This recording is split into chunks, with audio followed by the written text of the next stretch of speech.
Tuan, silakan.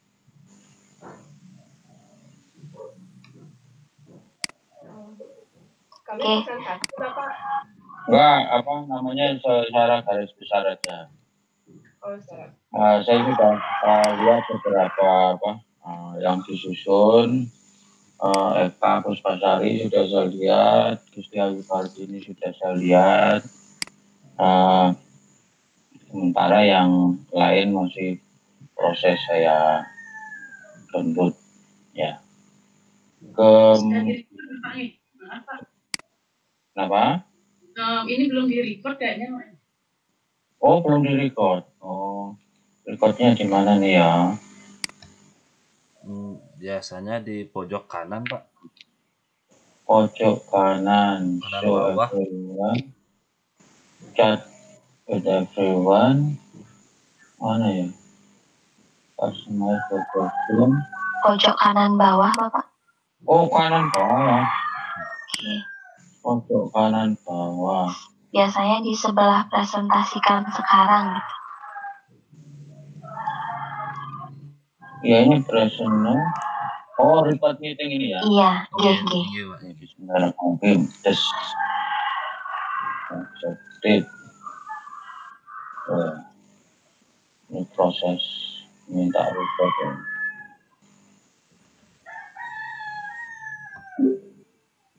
Oke, sudah. Kita record ini ya. Oke, kayaknya coba Eka dulu. Secara garis besar aja ininya apa namanya, materi yang disampaikan. Silakan. Baik Bapak, terima kasih atas waktunya. Saya perlu share screen lagi untuk boleh.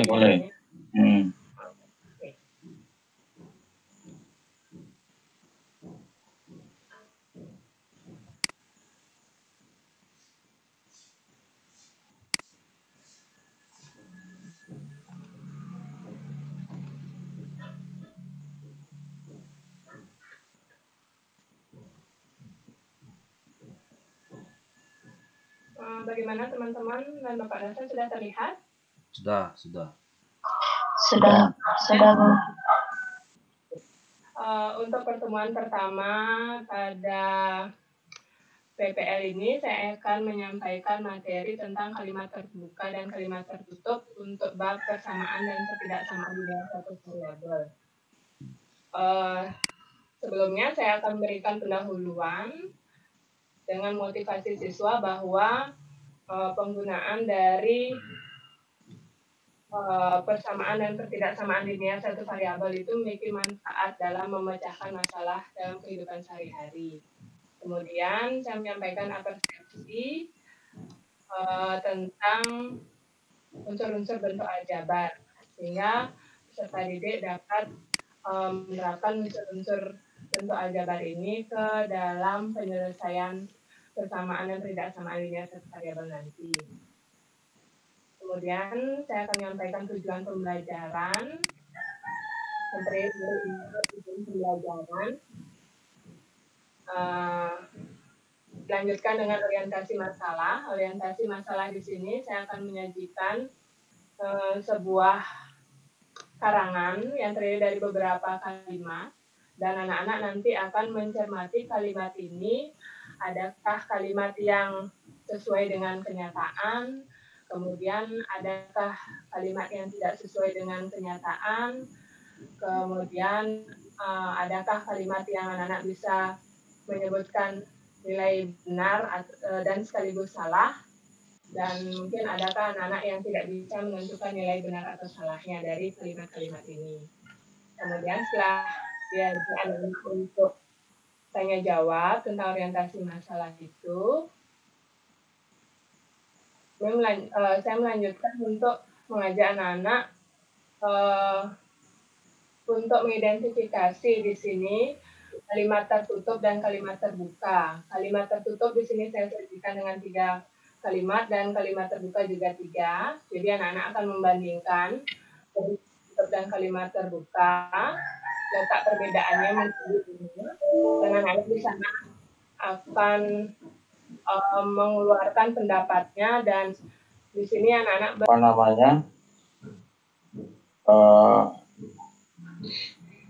Bisa banget sih mau ngomong ini.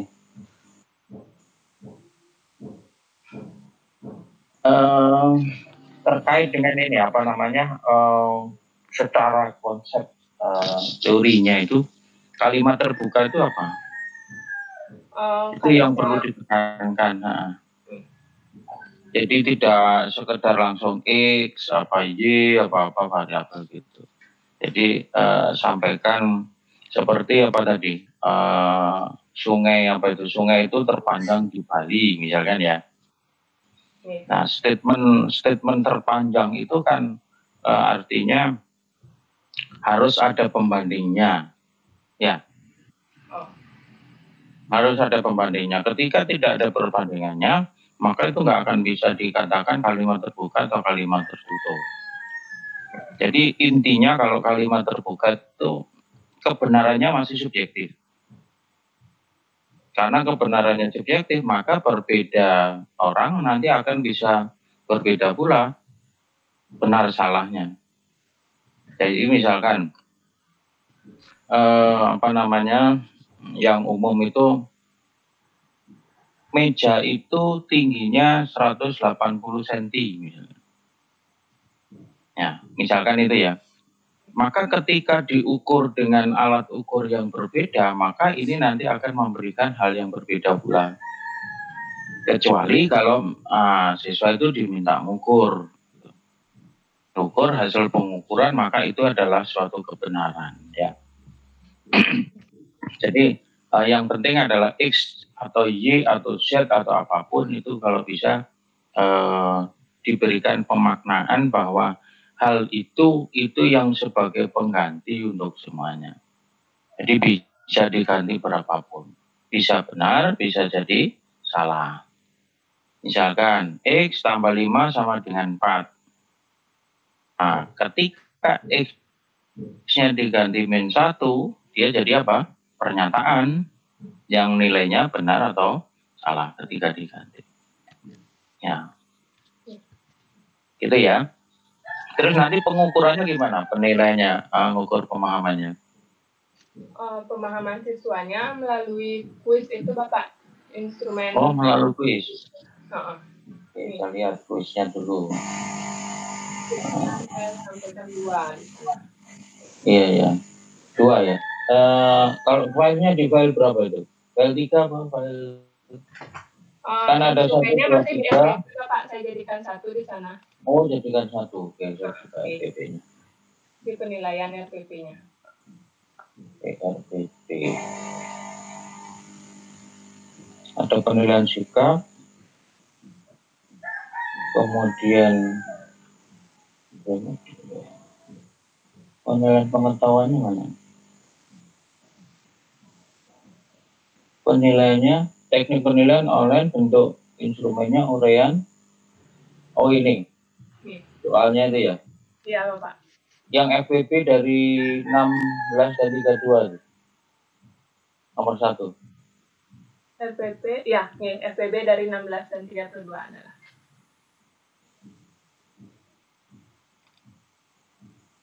Oh. Oke.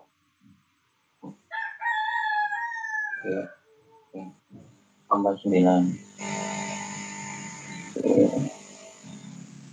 Yang kedua ini apa jawabnya? Berapakah 12 ditambah 9? Itu termasuk. Tuh, bukan. Itu kan jawabannya. Maksudnya kan soalnya itu termasuk jenis kalimat terbuka atau kalimat tertutup kan gitu. Bukan kalimat terbuka dan bukan kalimat tertutup ya, karena dia kalimat pertanyaan. Ya, betul. Dia sebagai pertanyaan. Ya. Jadi kalau bisa nanti diuraikan juga macam-macam kalimat. Jadi ada kalimat berduka, ada kalimat tertutup, ada kalimat berita yang tidak kalimat. Secara umum dulu aja ya. Nanti disampaikan ya di awal itu. Jadi Ibu tambahkan macam-macam kalimat. Ini ada kalimat yang bernilai benar. Kasih beberapa contoh lah. Beberapa contoh misalkan kalimat tertutup, kalimat terbuka, contoh kalimat tanya, contoh kalimat berita, dan sebagainya. Sehingga nanti sehingga nanti mahasiswanya itu bisa bisa membedakan. Gitu ya. Oke. Terima kasih Heka. Gitu aja. Silakan. Ya. Silakan yang mau urut lagi. Siapa yang mau duluan? Oke, saya Bapak. Yang mana nih? Saya Dwi Jayanti. Oke, Dwi Jayanti Rumati. Silakan. Saya tampilkan. Ini suara ini kan gimana ini? Suara keluruknya. Gimana? Suara ayam. Oh, ayam. Iya, Bapak. Banyak ya. Iya, tetangga saya yang punya Bapak. Disembelih aja. Sering dia memberikan saya semangat juga Bapak. Oh gitu, biar cepat bangun ya. Oke, Ya. Sudah terlihat Bapak? Sudah. Oke, jadi pertama itu biasa saya membuka pembelajaran. Ketika masalah tadi. Oh, mungkin Bapak.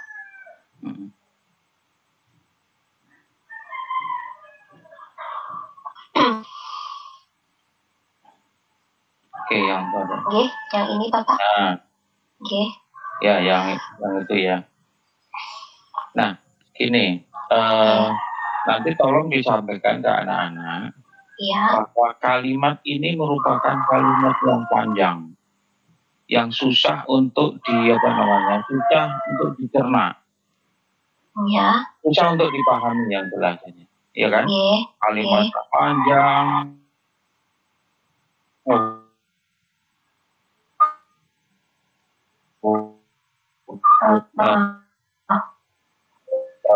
Disampaikan bahwa matematik itu adalah mempermudah hal-hal yang sulit. Menyederhanakan hal-hal yang sulit. Nah, ini merupakan hal yang biasa kita temui di kehidupan sehari-hari. Oke. Jadi itu kuncinya ya. Matematik memudahkan hal yang sulit. Nah, oke. Berikutnya. Terus lanjut. Nah, ini sampai di sini nanti istilah variabel, koefisien, konstanta ini kan biasanya jadi membingungkan siswa. Variabel itu apa, koefisien itu apa, konstanta itu apa. Biasa mereka melupakan yang di SMP. Kadang-kadang barangnya itu hampir sama, gitu ya. Barangnya hampir sama. Jadi terminologi variabel, koefisien, konstanta, wis nggak usah diinikan dulu, nggak usah disampaikan. Disampaikan, langsung ke modelnya. Modelnya. Kenapa? Karena di matematik memang banyak sekali terminologi di matematik yang kadang-kadang itu aneh bagi siswa. Iya. Ya, termasuk variabel. Nah, itu nggak usah ditekankan dulu. Nanti aja ketika sudah masuk di penyelesaian sudah masuk di pemodelannya. Nah, sebut apa? X ini loh yang dinamakan variabel yang bisa mengganti apa saja, gitu ya. Oh ya, nanti di kesimpulan terakhir Bapak X ya. Oh ya, di sini saya juga udah kasih X dan dia dinamakan variabel A1. Oh ya. Ini nanti membingungkan nanti. Oke. Terus ketika pemodelannya tadi. Pemodelannya. Pertanyaannya sekarang, apakah karung-karung tersebut itu memiliki berat yang sama? Isinya apakah sama? Dipentingkan nggak itu? Oh, tidak. Tidak ya, karena tidak memerlukan kilogram ya. Kilogram, jadi yang jenisnya, Oke. Nah, sekarang ketika memberikan ini banyak karung yang dibutuhkan itu X, itu nggak boleh ditulis sama dengan mestinya ya. Oh, yang Banyak ini. karung untuk jenis pupuk urea yang dibutuhkan disimbolkan X. Jadi tidak usah ditulis apa namanya sama dengan. Kalau sama dengan itu kan harus seimbang antara kiri dan kanan. Nah, karena ini yang kiri kalimat, yang kanan simbol disimbolkan X. Banyak karung yang ini disimbolkan Y, banyak karung TSP disimbolkan Z, gitu ya. Oke. Saya perbaiki. Nah, nanti diperbaiki. Oke, berikutnya. Nah, ketika berdasarkan informasi pada soal tersebut, apa sih yang dimaksud X tambah Y tambah Z sama dengan 40 di persamaan 1? Ya. Ini jangan langsung diberikan X tambah Y tambah Z sama dengan 40. Siswa ini nanti bingung, ini dari mana ini kok X tambah Y tambah Z sama dengan 40. Nah, diawali dengan banyak karung yang dibutuhkan Pak Kadek itu kan 40 karung. Iya. Maka dari itu banyak karung urea ditambah banyak karung SS ditambah banyak karung TSP itu totalnya 40. Nah, jadi dijelaskan dulu. Oh, iya, jadi saya berikan seperti kalimatnya, baru saya baru disimbolkan X tambah Y tambah Z sama dengan 40. Okay. Jadi apa namanya ya, prosesnya dikasih tahu.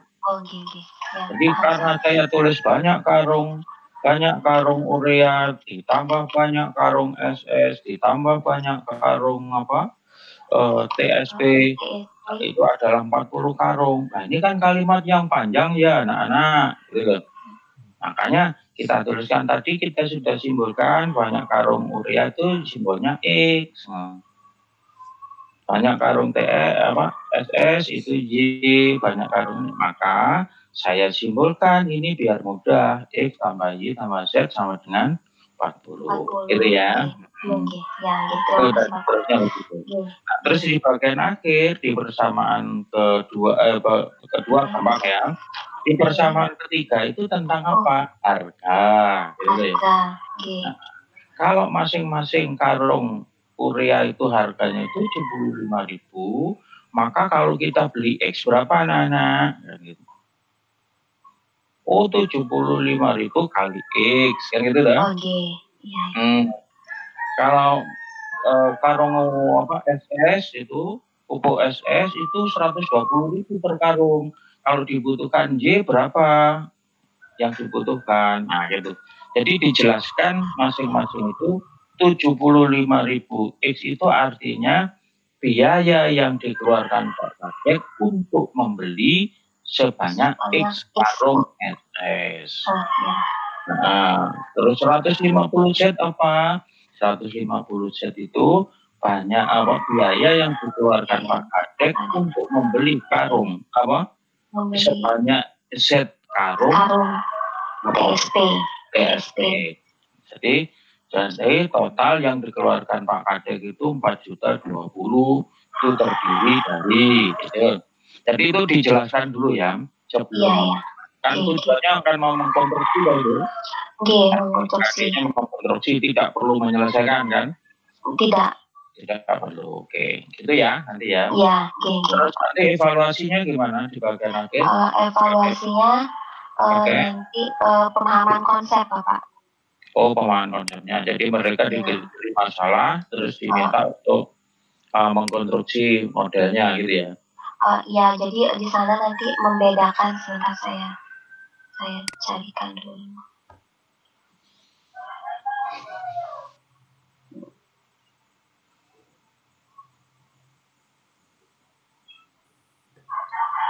Ini yang lain mendengarkan nggak apa-apa ini ya? Iya Pak. Nggak apa-apa ya? Ya. Nanti takutnya pulsanya habis banyak pulsanya. Nggak apa-apa ya. Sambil mendengarkan temannya yang lain, nanti ilmu apa yang bisa diserap itu bisa diaplikasikan. Jadi pemahaman konsepnya seperti ini Bapak. Jadi pertama bagaimana siswa itu dia mampu menyatakan apakah yang bagian A ini merupakan sistem persamaan linear 3 variabel atau tidak. Jadi memberikan alasan. Di sana kan artinya indikatornya seperti ini.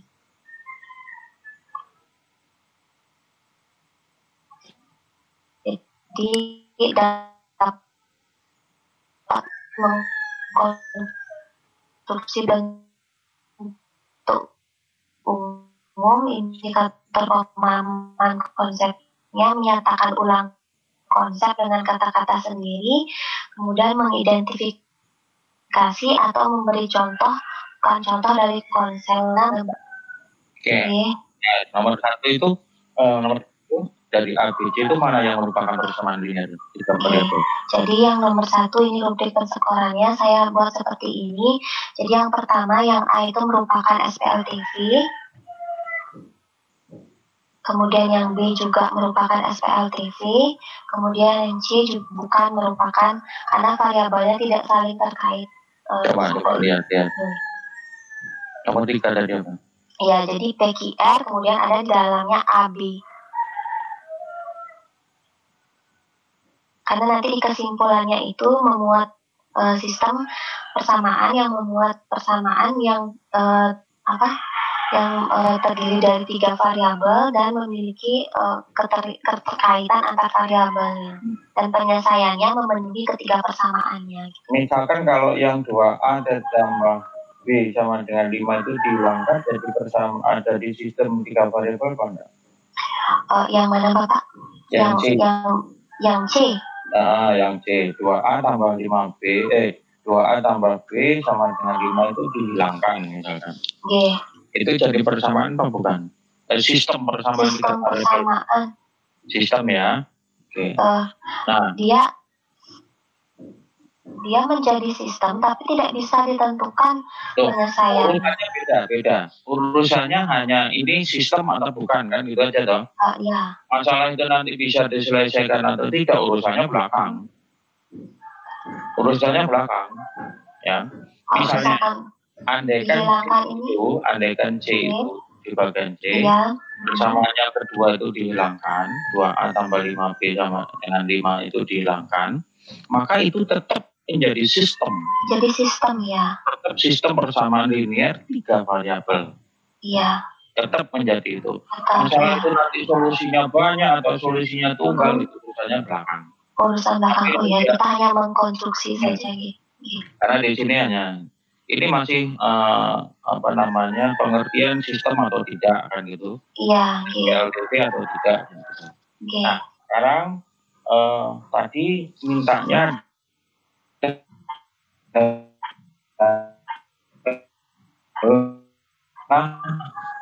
konstruksi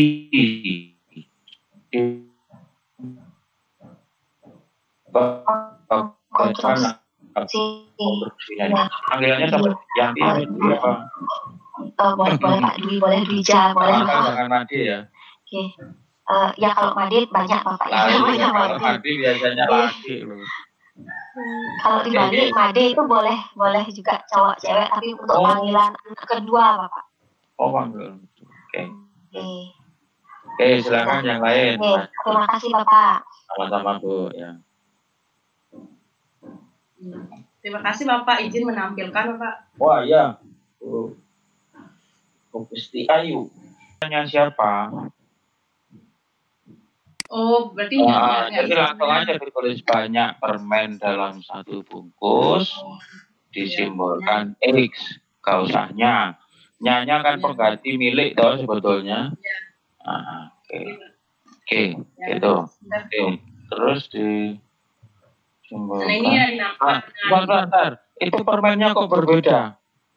Yang tadi Pak. Gambarnya. Gambar barusan. Nah, ini, Pak. Coba lihat. Permennya si Irma 5. Permen yang adik Irma itu 4. Iya. Nah, yang dibungkus itu permennya berbeda apa enggak? Gambar permennya kan berbeda. Nanti bikin gambar permen yang sama ya, usahakan. Kalau misalkan sama, Pak, Cuma isi pita di dalamnya sama Pak, bentuknya cuma isi pita aja Pak. Isi apa? Cuma isi pita dari dalamnya Pak. Itu cuma gambar aja sih, apa yang gambar bungkusnya? Iya, gambar bungkusnya ini Pak. Tapi di dalamnya sudah isi permen yang sama. Mana tahu permen isinya sama orang dibungkus kok. Oke, nanti pokoknya nggak tahu caranya cari gambar yang nanti mirip ya, yang menggambarkan sama. Oh iya Pak. Oke, lanjut. Terus ini bentuk ini yang dinamakan bentuk aljabar, tapi tidak yang berikan nanti anak-anak nanti akan menyimpulkan secara bagaimana apa yang dinamakan dengan bentuk aljabar. Terus ini Pak nanti kalau misalnya X itu misalnya banyak permen dalam satu bungkus itu misalnya 10, berarti kalau 3X plus 4 berarti 3 bungkus, berarti 3 kali 10 ditambah dengan 4 permen jadinya 34. Nah begitu seterusnya Pak, kalau misalnya diganti dengan 15 seterusnya. Saya ganggu sebentar ya. Kalimat pertama di yang warna putih, simbol X tersebut bisa mewakili sembarang bilangan, yakni seperti berikut. Padahal tadi yang set pertama, kalimat pertama. Tahu ya kalimat pertama yang warna putih? Halo? Bu Partini? Mendengar? Yang lain mendengar suara saya enggak? Saya mendengar, Pak. Saya mendengar, Pak. Berarti di sinyalnya Bu Partini ya? Biasa ibunya sering gangguan, Pak. Oke, kalau gitu nanti tolong disampaikan aja ke Bu Partini. Tadi kalimat pertama itu dinyatakan apa? X apa tadi?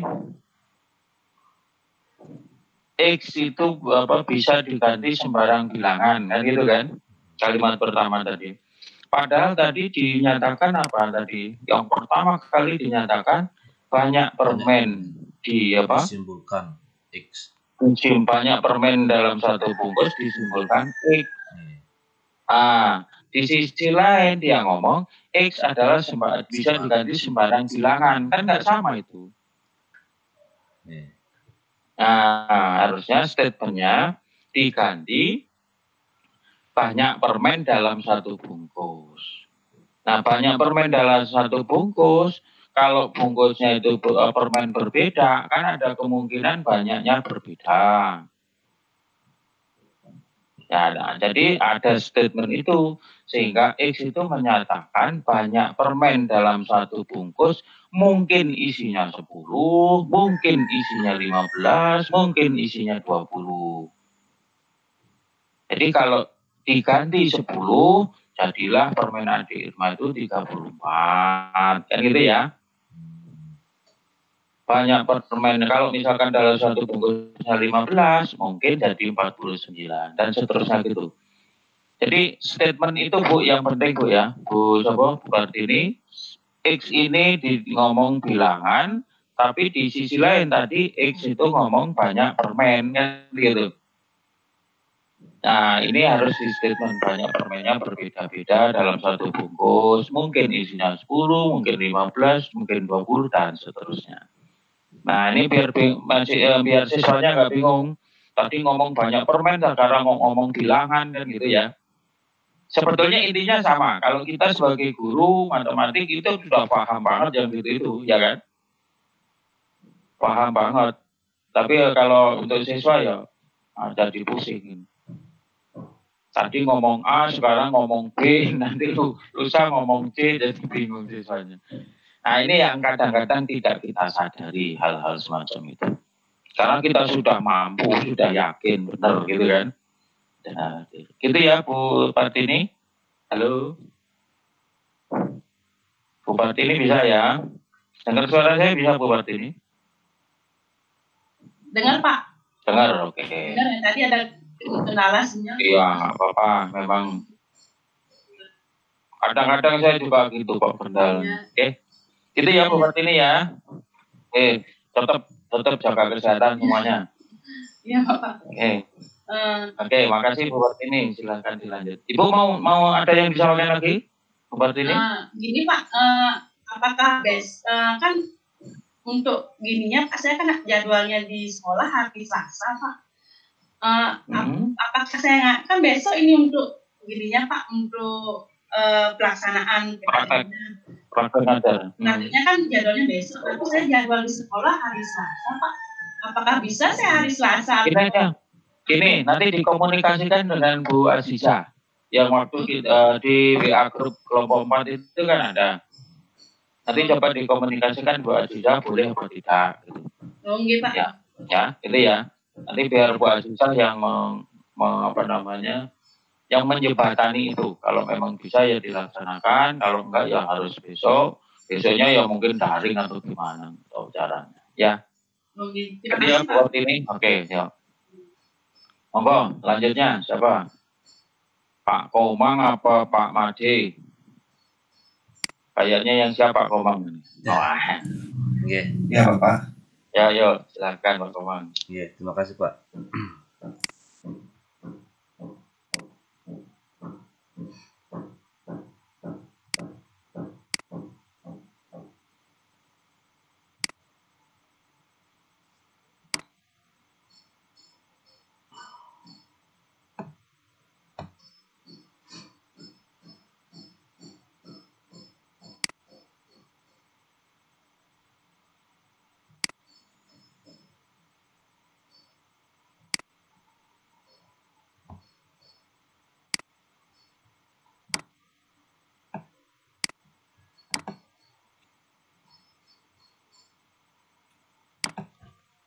Baik, terima kasih atas waktunya.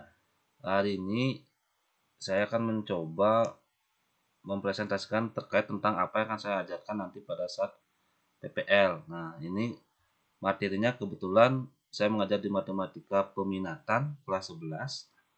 Jadi, adapun kompetensi dasarnya itu siswa mampu membedakan penggunaan jumlah dan selisih sinus dan kosinus. Kemudian keterampilannya yakni menyelesaikan masalah yang berkaitan dengan jumlah dan selisih sinus dan kosinus. Nah, sebelum saya lanjut mengajak siswa belajar tentang rumus jumlah dan selisih sinus dan kosinus, jadi saya sampaikan kepada siswa terkait tentang materi prasyaratnya.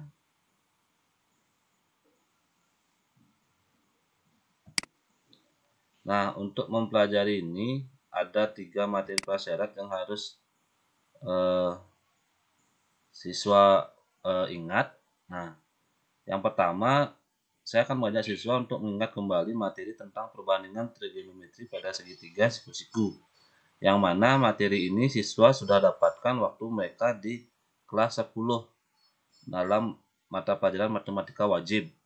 Nah, kemudian yang kedua, siswa akan saya ajak untuk mengingat kembali perbandingan trigonometri sudut di berbagai kuadran. Nah, itu juga sama mereka dapatkan di matematika wajib kelas 10. Dan kemudian yang ketiga, siswa akan saya ajak untuk mengingat kembali aturan sinus, aturan kosinus, dan luas segitiga. Itu juga mereka dapatkan di matematika wajib kelas 10 semester 2. Nah, nanti ini tujuannya adalah untuk di kegiatan pembelajaran. Nah, nanti di awal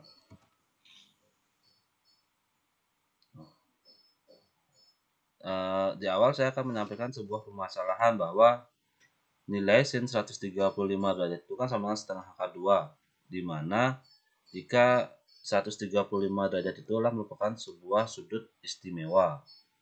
Karena di kelas 10 dulu siswa kan sudah diperkenalkan tentang tabel-tabel dari nilai sudut trigonometri untuk yang istimewa. Nah, kemudian saya memberikan sebuah permasalahan baru. Bagaimana jika nanti siswa diajak untuk menentukan berapa sin 15 derajat, berapa sin 75 derajat, maupun berapa nilai sin dari 105 derajat. Nah, nanti saya akan tanyakan kepada siswa, apakah nilai-nilai untuk sudut 15 derajat, 75 derajat maupun 105 derajat itu ada nggak nilainya di tabel untuk sudut-sudut istimewa.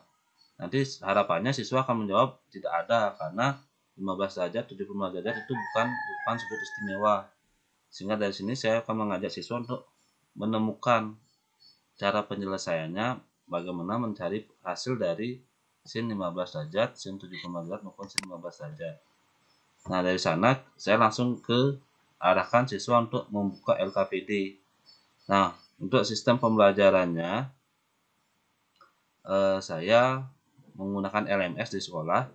Jadi di awal saya akan berikan dulu materinya, kemudian siswa nanti akan mendownload LKPD-nya, kemudian siswa akan berdiskusi di via WA di grupnya mereka. Kemudian jika mereka sudah berdiskusi sudah selesai mengerjakan LKPD, barulah nanti ketemu lagi dalam bentuk meeting ini, entah Google Meet. Kalau saya nanti rencananya menggunakan Google Meet untuk membahas pengerjaan LKPD yang dibuat oleh siswa. Nah, nanti saya coba, nah ini untuk rumus jumlah dan selisih sinus kosinus, ini akan saya bagi untuk pertemuan yang pertama. Siswa akan diajak untuk menemukan rumus jumlah dan selisih dua sudut. Nah, yang maksudnya lewat segitiga ini. Nah, arahnya pembuktiannya atau penurunan rumusnya menggunakan luas segitiga seperti yang saya sampaikan tadi di materi prasyarat. Nanti ada menggunakan luas segitiga. Oke, sebentar Pak Komang, saya ganggu ya. Iya Pak. Saya ganggu sebentar. Coba tadi ditunjukkan sin 75 derajat, sin 105 dan sebagainya. Di slide sebelumnya kalau nggak salah. Oh iya. Oke, coba digeser dulu. Niki Pak. Nah ya. Oke. Ini kan modalnya kan berupa apa namanya sudut-sudut istimewa ya. Iya. Modalnya.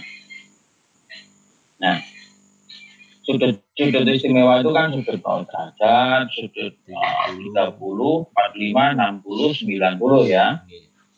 Ya, pilih yang istimewa.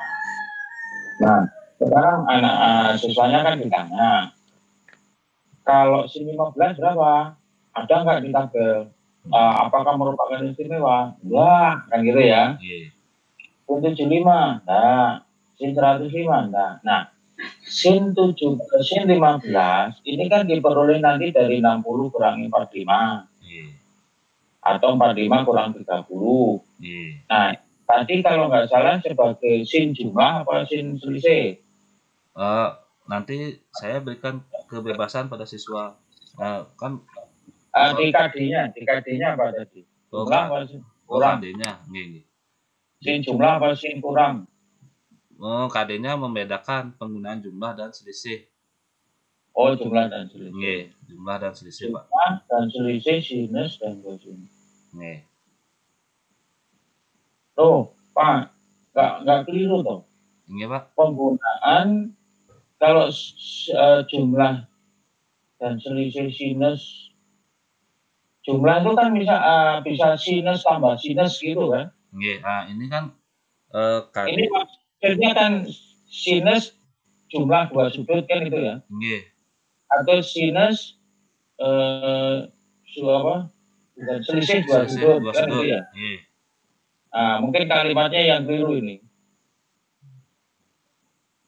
Kalimatnya mestinya bukan jumlah dan selisih dua sinus, tapi kalau jumlah sinus itu kan sinus tambah sinus. Kan beda dengan sinus dari alfa tambah beta, kan beda kan? Pak. Ini kan KD-nya Pak, kompetensi dasarnya. Nanti kan diturunkan ke indikator Pak. Kalau KD kan seperti yang sudah dapat dari Permendikbud Pak. Iya. Nah, jadi KD-nya itu ya, KD-nya kan nggak bisa dibuat. KD-nya kebablasan ya, oke. Balik lagi Pak, balik lagi. Balik lagi yang tadi yang sin 15, 105, 75. Nah, ini kan gini Pak, kita hanya punya modal sin-nya 0, 30, 45, 60, 90. Sementara ini kan tidak ada. Nah, artinya ini harus diselesaikan dengan cara lain, dengan memodifikasi yang sudah kita miliki, kan gitu. Ini nanti perlu disampaikan. Jadi memodifikasinya supaya bisa dikerjakan, ini nanti ada hal lain atau ada cara lain. Misalnya, 15 itu bisa dituliskan 40 kurangi 45 kurang 30, ya kan gitu. Atau 60 kurang 15. Kan bisa juga 60 kurangi 45, sorry. Itu ya. Nah, jadi nanti sin 75 bisa dituliskan 30 tambah 30 tambah 45. Nah, terus nanti di sini setelah itu, jadi kan nanti akan kita gunakan sudut-sudut yang istimewa itu toh, yang disampaikan ke anak-anak itu.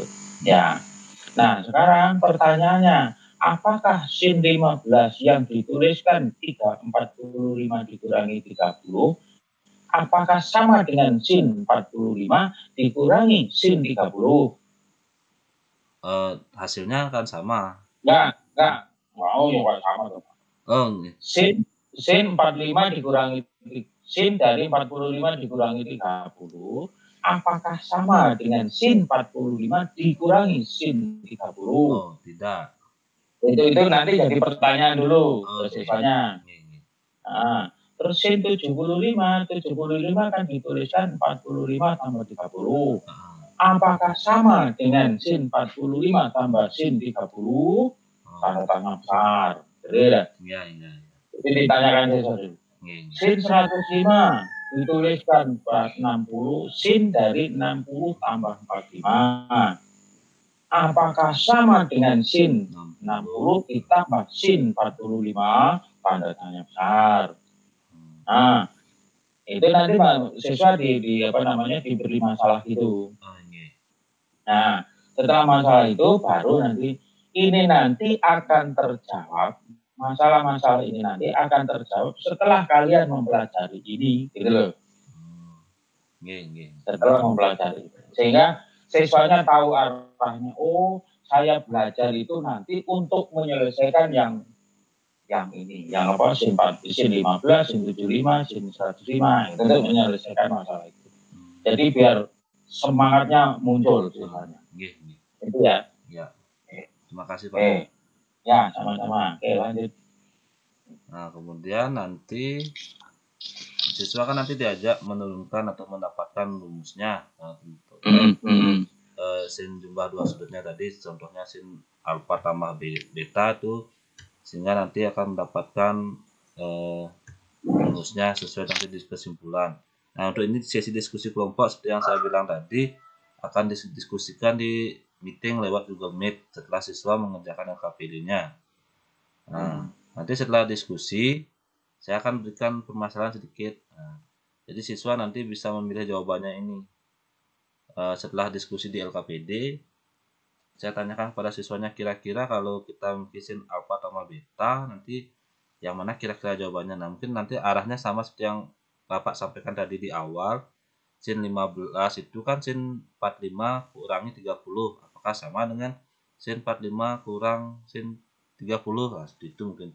Nah, sehingga nanti saya buat pengecohnya.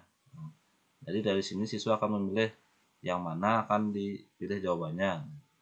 Kalau yang ini saya medianya buat agak sedikit interaktif. Jadi ketika ini saya berikan kepada siswa, siswa bisa mencoba. Seandainya sin alfa tambah beta mereka jawab yang A, maka akan ada muncul perintah tanda smiley kurang benar. Kemudian kalau mereka memilih jawabannya B, juga sama. Sehingga mereka juga bisa memilih kalau dijawab dengan C, akan ada smiley senyum. Seperti itu Pak. Kemudian, ada pilihannya ya. Saya buat biar agak sedikit menarik. Saya ini kan dari sisi tulisan, saya kritisi dari sisi tulisan. Tulisan sin, S-I-N, itu S-nya besar, I-nya kecil, N-nya kecil. Nggih. Itu yang di matematik ya, yang selama ini saya tahu di matematik gitu. Saya belum pernah menemukan SIN, S-nya besar, N-nya besar, I-nya besar. Nggih. Karena itu nanti bisa jadi simbol lain itu nanti. Kalau yang di matematik yang disepakati itu adalah S-nya besar, I-nya kecil, N-nya kecil. Atau bisa jadi semuanya nanti kecil ketika dia masuk di dalam kalimat. Nah, kos juga gitu, C-nya besar, U-nya kecil, D-nya kecil. Jadi nggak ada yang besar semua, kapital semua, ya. Meskipun ini di presentasi, tapi diupayakan di presentasi dan di di simbol di matematik tetap sama, ya. Terima kasih, Pak.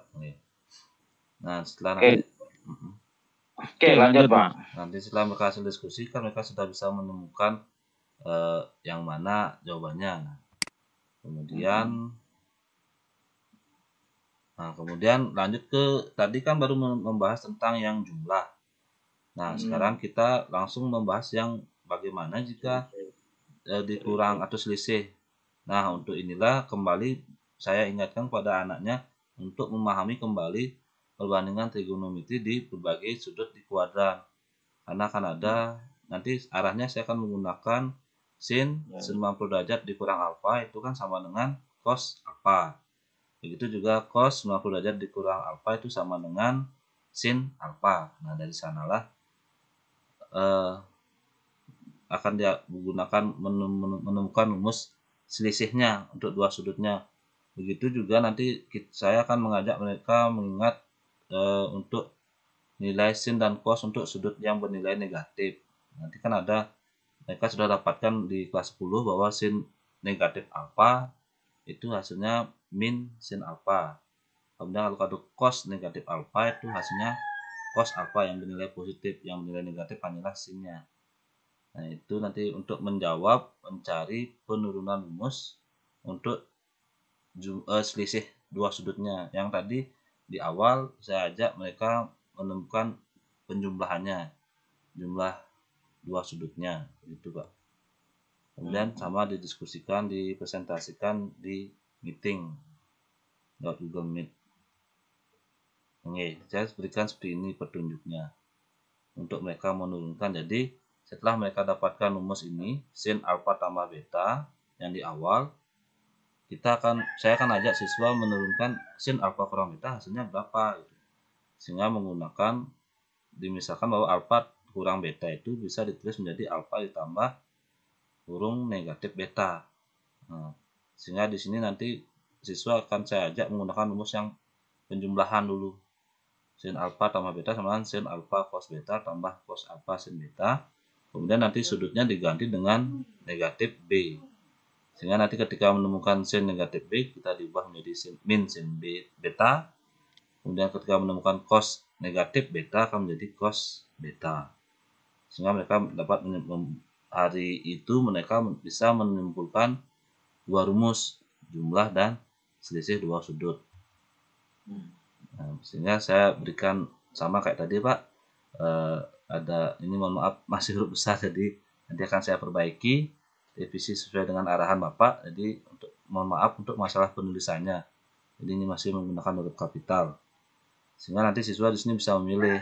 Jika mereka menjawab A, sudah pasti salah, itu kurang tepat. Jika mereka menjawab pilihan yang B juga kurang tepat. Sehingga mereka bisa menemukan hasil diskusi mereka, bahwa sin alfa dikurangi beta itu hasilnya yang C. Ya, itu juga yang cosnya. Ya.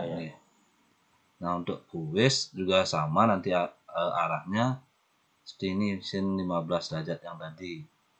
Sehingga mereka bisa mencoba dari rumus yang mereka peroleh, kira-kira jawabannya yang mana, apakah yang pertama atau yang kedua. Yang kedua berarti salah, berarti yang pertama berarti benar. Seperti itu Pak. Ya. Oke. Apa artinya? Ini sudah cukup baik Pak. Terima kasih Pak. Ada Cuman yang perlu ditekankan tadi, coba Bapak tunjukkan yang slide ini. Slide sin alfa tambah beta sama dengan sin alfa cos beta ditambah cos alfa sin beta. Slide-nya ini. Hasilnya Pak, terus. Nah, ini hasilnya kan, oke. Hasilnya ini kan sin dari alfa tambah beta itu sama dengan sin alfa cos beta ditambah cos alfa sin beta. Pertanyaannya sekarang, untuk alfa betanya itu sembarang atau hanya lancip saja? Bisa Pak, untuk semua sembarang. Oke. Padahal kalau untuk sembarang, contoh yang Bapak berikan tadi di awal, satu slide sebelum ini, gambar segitiga tadi Pak. Oh, iya.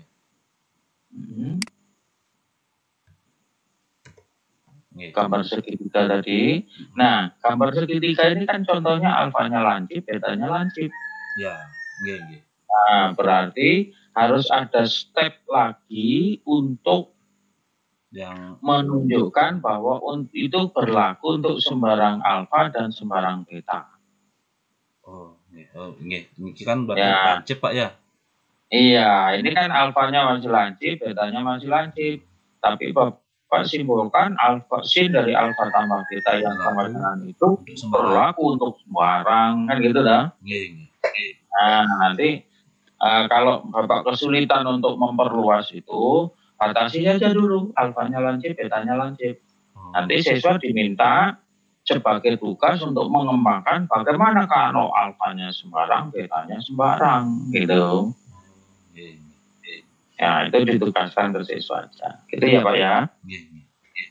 Oke, baik. Terima kasih Pak Komang. Terima kasih Pak, masukan sarannya. Sama-sama, ya.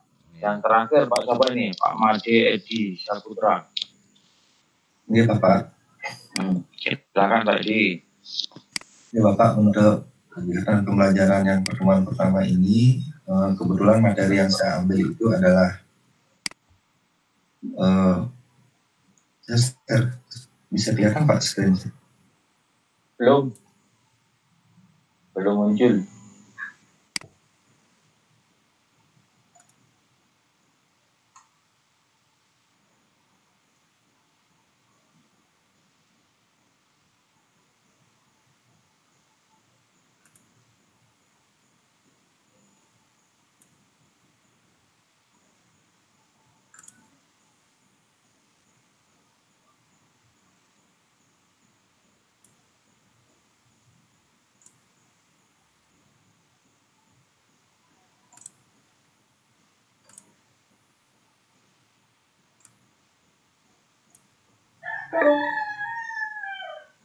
Oke, kita muncul kan? Belum muncul juga Pak. Belum Pak ya? Belum.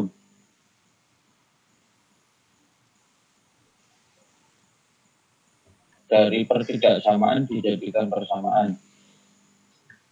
Agar siswa bisa menggambarkan daerah. Nah, itu yang harus distatementkan ke siswa. Kalau Anda mau membuat daerah ini, daerah 5X tambah 4Y kurang sama dengan 20, maka Anda nggak bisa langsung membuat ini. Caranya gimana? Anda harus bikin batasnya dulu. Batasnya berupa apa? Batasnya berupa persamaan garis. Batasnya berupa garis yang dinyatakan oleh 5X tambah 4Y sama dengan 20. Nah, kan gitu ya? Iya, Bapak. Jadi dibikin garisnya dulu. Itu tapi ini perlu di statement dulu.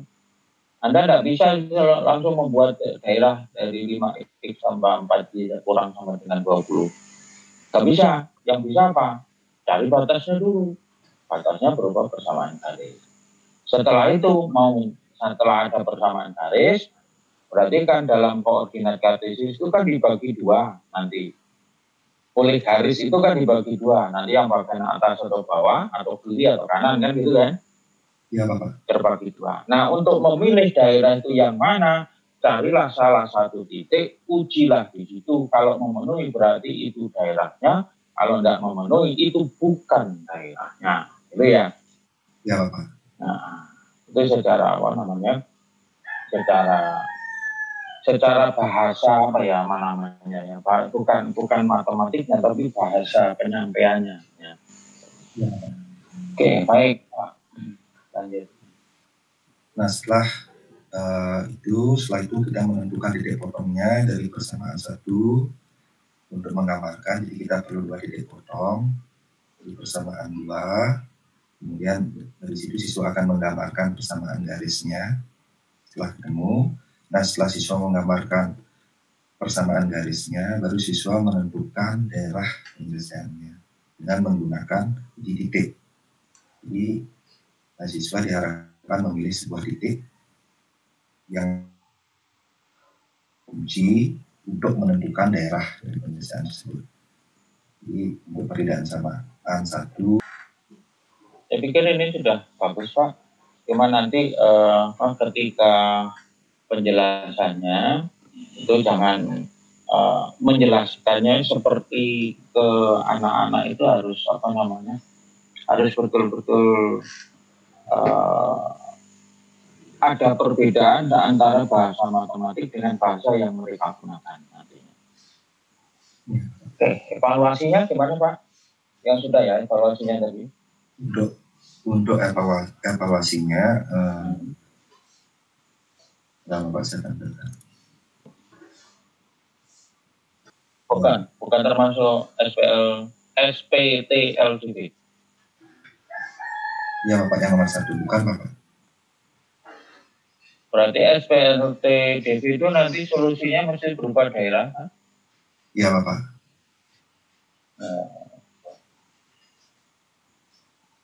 Kalau daerahnya berupa 1 titik boleh nggak? Untuk yang untuk yang SPTLDB 1 titik Bapak. Daerahnya itu isinya cuma 1 titik. Boleh nggak? Tidak boleh Bapak, karena kan harus kurang dari sama dengan Bapak. Kalau 1 titik berarti itu, sama dengan. Itu yang jadi masalah. Sekarang pengertian SPTLDB itu apakah semuanya harus berupa ketidaksamaan atau boleh salah satu? Semua Bapak. Semua? Ya.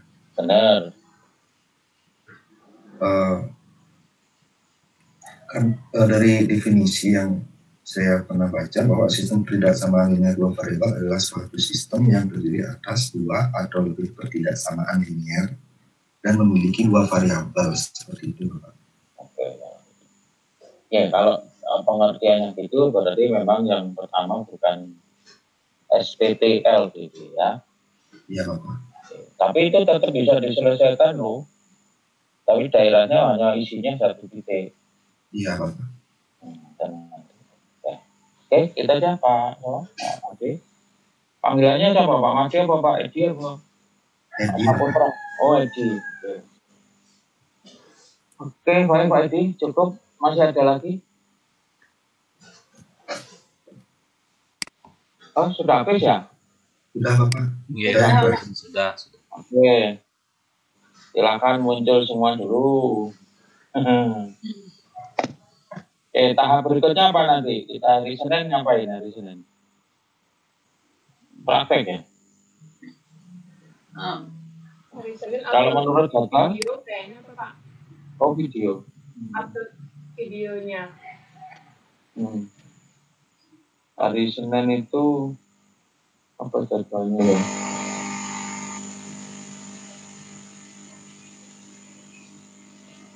Selanjutnya jadwal web meeting terdengarnya hari Senin 19 Oktober. Oh kita ada web meeting lagi ya? Tanggal 19 ya? Hari Senin. Iya Bapak. Oke. Okelah, baik Bapak Ibu. Terima kasih. Mudah-mudahan apa yang Bapak Ibu sampaikan tadi dan beberapa saran-saran bisa dilaksanakan dan nanti siswanya bisa menjadi lebih pintar. Kalau gurunya pintar, hebat, nanti siswanya pasti akan dijamin bisa mengikuti jejak gurunya. Oke, gitu saja ya. Terima kasih. Oh, boleh. Untuk hari ini yang kami unggah di produk Napi Pak nih. Yang diunggah di produk itu apa namanya? Yang tadi, yang RPP tadi dan kelengkapannya, dan juga apa namanya nanti revisiannya ya. Ya beberapa yang perlu direvisi terus di-upload di sana ya. Terima kasih Bapak. Oke, sama-sama Bu. Oke, selamat beraktivitas lagi ya. Terima kasih Bapak. Oke Bapak, terima kasih. Ya, sama-sama. Di stop recordnya Bapak. Ya.